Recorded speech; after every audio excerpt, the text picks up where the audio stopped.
Hi everyone, welcome back with me again in this channel. So in this video I'm gonna show you the auto velocity edit on CapCut. So velocity edit is where you adjusting the speed of your video, and here I'm going to show you how to do it automatically by using CapCut.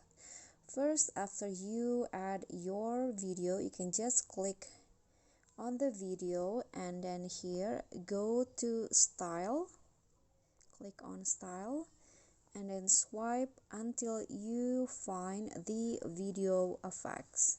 So under the video effects you'll find auto velocity option, so just click on that and wait for it to be applied to your videos.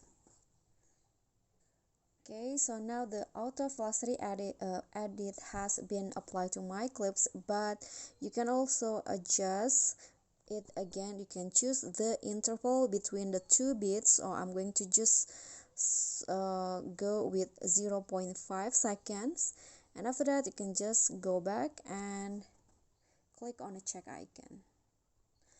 So now this is the result for the auto velocity edit in CapCut.